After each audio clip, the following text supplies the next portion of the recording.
అప్పుల బాధలు వెంటాడుతున్నాయా? అయితే 6 JVR వారి జాతిరత్నాలు ధరించండి.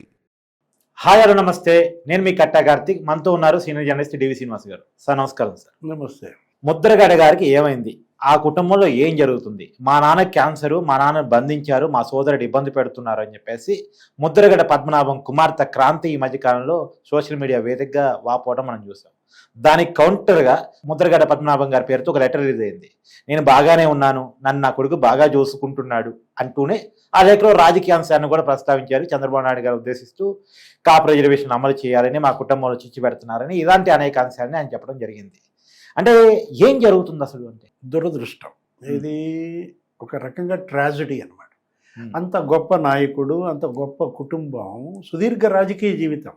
ముద్రగడ పద్మనాభం ఇవాళ కూడా ఒక లేఖ రాసినట్టున్నాడు. ఏమని సంతకం పెట్టాడు కింద? ముద్రగడ పద్మనాభనా పద్మనాభ రెడ్డేనా?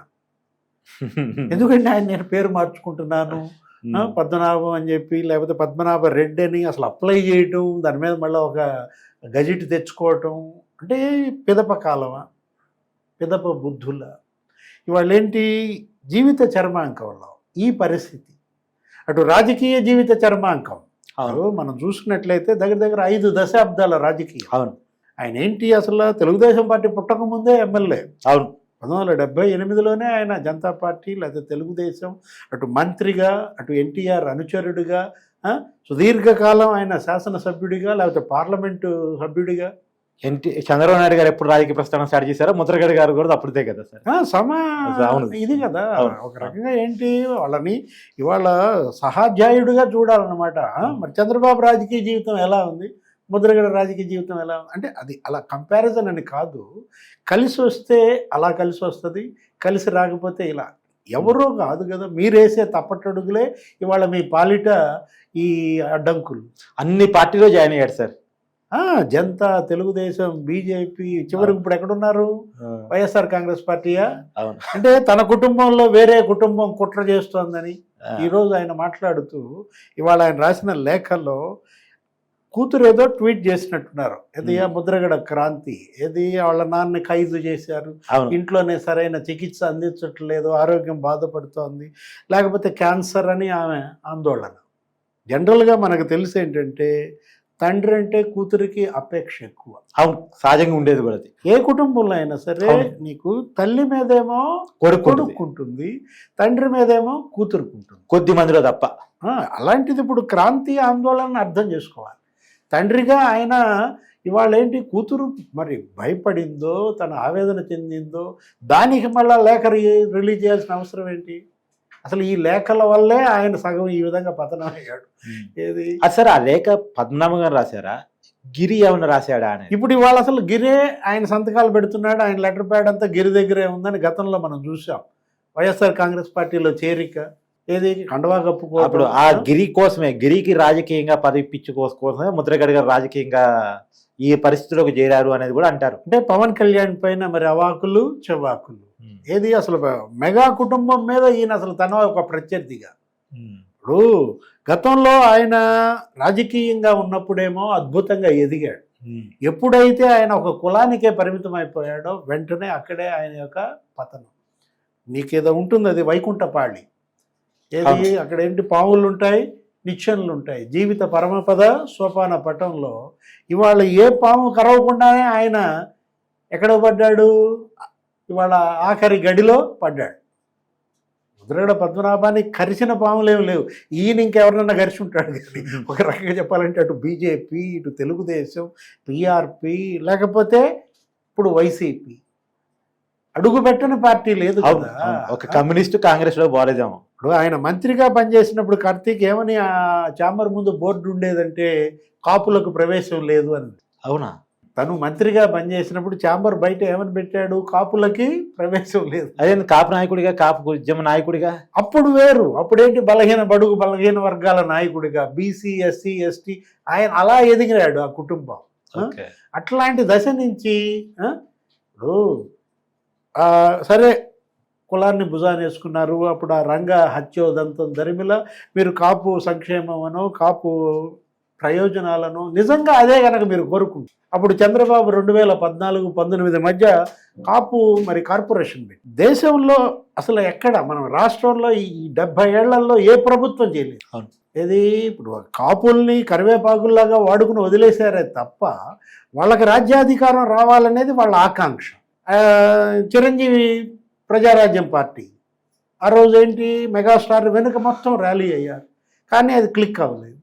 అది ఒక ఫెయిల్యూర్ ఎక్స్పెరిమెంట్గా మిగిలింది, విఫల ప్రయోగంగా మారింది. ఆయన మళ్ళీ కాంగ్రెస్లో విలీనం చేశారు, ఆయన కేంద్ర మంత్రి అయ్యారు. ఈ పరిస్థితుల్లో ఇవాళ ఏంటి పవన్ కళ్యాణ్ మళ్ళీ బతికిచ్చాడు, ఉద్యమాన్ని బతికిచ్చాడు, వాళ్ళ ఆకాంక్షలను బతికిచ్చాడు. ఆయన జనసేన పార్టీ పెట్టుకున్నాడు. ఏది 12 ఏళ్ళుగా ఇవాళ ఆయన ఆ పార్టీతో ఇవాళ అందరినీ ర్యాలీ చేస్తున్నాడు. కేవలం కాపులనే కాదు, అన్ని వర్గాలనే ఆయన కూడుకుని వెళ్తున్నాడు. ఈ రోజు నిజంగా నువ్వు గనక కాపు ఉద్యమ నాయకుడు అయితే, ఆ కులక్షేమాన్ని కోరుకున్న పెద్ద మనిషి అయితే నువ్వేం చేయాలా? పవన్ కళ్యాణ్ వెనక ఉండాలి, మద్దతు ఇవ్వాలి, కనీసం నైతిక మద్దతు ఇవ్వాలి, పరోక్ష సహకారం ఇవ్వాలి ప్రభుత్వానికి. మనకు తెలిసి కాపు కులంలో పెద్దలుగా చూస్తాం వీళ్ళందరినీ కూడా, ముద్రగడ పద్మనాభం, చేగొండి హరిరామ్ జోగయ్య, దాసన్ నారాయణరావు, లేకపోతే ఈ మెగా ఫ్యామిలీ చిరంజీవి, పవన్ కళ్యాణ్. ఇప్పుడు మీరందరూ ఏకంగా ఉంటే మీ వైపు ఇంకొకళ్ళు కన్నెర ఎత్తి చూడగలరా? కరెక్టే. రాజ్యాధికారం దిశగా ఇవాళ జనసేన పవన్ కళ్యాణ్ అడుగులేస్తూ, సరే మొత్తం అతను హస్తగతం చేసుకోకపోయినా భాగస్వామి అయ్యాడు. వాళ్ళ ఎన్డీఏ భాగస్వామి. ఇవాళ కాపులకి ఇక్కడ ప్రయారిటీ ఏది మనం చూసాం, అటు కేంద్రంలో కానీ ఇటు రాష్ట్రంలో కానీ. అవును, ప్రధాని నరేంద్ర మోడీయే మరి నీకు పవన్ కాదు తుఫాన్ అనే పరిస్థితిలోకి ఎంత ప్రాధాన్యత ఇస్తున్నారు. మెగా ఫ్యామిలీకి ఆయన ఇస్తున్నటువంటి ఇంపార్టెన్స్.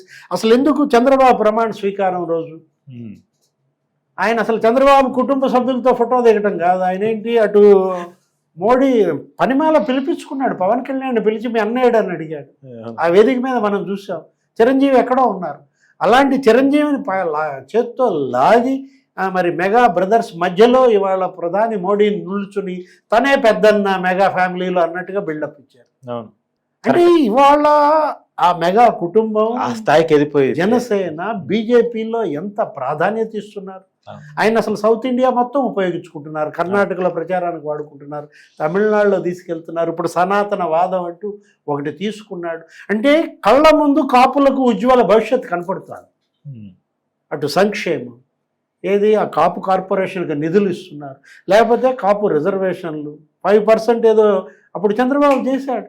అవును, వాళ్ళకి రిజర్వేషన్లు ఇచ్చారు. అలాంటిది మంచి చేస్తే మెచ్చుకోవాలి, చెడు చేస్తే విమర్శించాలి. ఇదెక్కడ?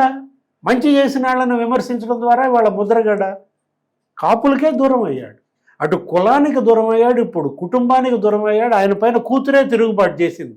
గత ఎన్నికల్లో మనం చూసాం, ఏది ఆ ముద్రగడ క్రాంతి పవన్ కళ్యాణ్ని కలిసింది. పవన్ కళ్యాణ్ అమ్మ నీకు నేను మరి సరైన న్యాయం చేయలేకపోతున్నాను, మళ్ళా నా వల్ల మీ కుటుంబంలో చిచ్చు పెడుతున్నారనే అపప్రద వస్తుంది, నీకు నా ఆశీస్సులు అని చెప్తూ ఎప్పటికైనా నీకు ఉజ్వల భవిష్యత్తు ఉందని ఆశీర్వదించాడు. ఎవరు? పవన్ కళ్యాణ్. నిజంగా నీ కుటుంబంలో చీలిక తేవాలనుకుంటే పవన్ కళ్యాణ్ ఆ రోజే నీ కూతురికి టికెట్ ఇచ్చేవాడు, ఆ రోజే నీ మీద నీ కొడుకు మీద కూతురిని పోటీకి నిలబెట్టేవాడు. నీ కుటుంబంలో చీలిక ఇవాళ పవన్ కళ్యాణ్ తెచ్చాడన్న చెడ్డ పేరు రాకుండా ఉండటం కోసం ఆయన అంత విఘ్నత ప్రదర్శిస్తే ఈరోజు ఏమని రాశాడు లేఖలో? నా కుటుంబంలో చిచ్చు పెట్టడానికి ఇంకో కుటుంబం పనిచేస్తోందంట. ఎవరి కుటుంబం? మెగా కుటుంబమా? ఎవరి కుటుంబం? చంద్రబాబు కుటుంబమా? అసలు నువ్వు మాట్లాడేది వీళ్ళిద్దరినే, నువ్వు తిట్టేది వీళ్ళిద్దరినే. టార్గెట్ చంద్రబాబు లేదా టార్గెట్ పవన్ కళ్యాణ్, మెగా కుటుంబం. రెండిటి వల్లే కదా నీ పతనం, జీవిత చరమాంకం. వాళ్ళ ఆరోగ్యం దెబ్బతింది. మరి మీరు వయసు రీత్యా కానీ ఈ పరిస్థితుల్లో చక్కటి ఫేర్వెల్ ఇవ్వడానికి సిద్ధంగా ఉండాలి. అంటే ఇవాళ ముద్రగడ రాజకీయం ఇలాంటి దుస్థితికి చేరుతుందని, ఆ కుటుంబం ఈ పరిస్థితికి చేరుతుందని ముద్రగడ అభిమానులకు మనం ఎప్పుడూ ఆశించలేదు, అసలు ఊహించలేదన్నమాట. దురదృష్టం కాదు, విషాదకరం. Thank you sir.